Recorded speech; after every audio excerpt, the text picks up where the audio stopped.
बिस्मिल्लाहिर्रहमानिर्रहीम। Mir voice official के साथ अस्सलाम वालेकुम। दोस्तों, जैसा कि आपको पता है कि रीज़न्स बिहाइंड द गज़वात में हम आपको बताते हैं कि आखिर ये गज़वात थी, इनके पीछे वजह क्या थी कि मुसलमानों को जंगें करना पड़ी।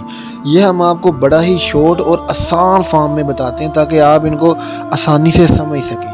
आज की अपनी वीडियो में हम आपको ग़ज़वा खंदक के बारे में बताएंगे कि ग़ज़वा खंदक की वजह क्या थी कि मुसलमानों को ग़ज़वा खंदक करना पड़ा। ग़ज़वा ओहद के बाद ग़ज़वा खंदक मदीना के मुसलमानों के लिए एक बहुत बड़ा और सख्त इम्तिहान था।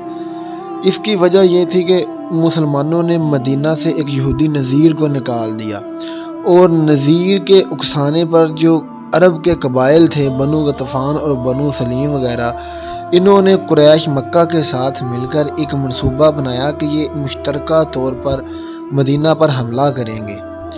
कबाइल की मुतहद्दा फ़ौजों ने ये इरादा बनाया था कि इधर मोहम्मद सल्लल्लाहु अलैहि वसल्लम को भी इनके इस नापाक इरादे की खबर मिल गई।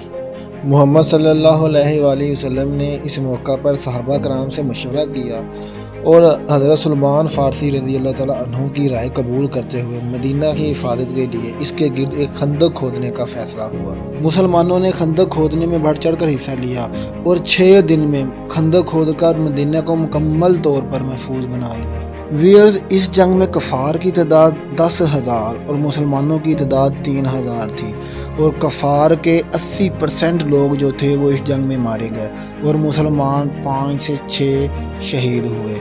इस जंग में अल्लाह ताला ने मुसलमानों को बहुत बड़ी फतह दी। दोस्तों, ये थी ग़ज़वा खंदक की रीज़न जो हमने आपको बहुत ही आसान वर्डिंग में बताई। इंशाल्लाह अगली वीडियो के साथ दोबारा हाज़िर होंगे। अपना बहुत ख्याल रखिएगा। अल्लाह हाफ़िज़।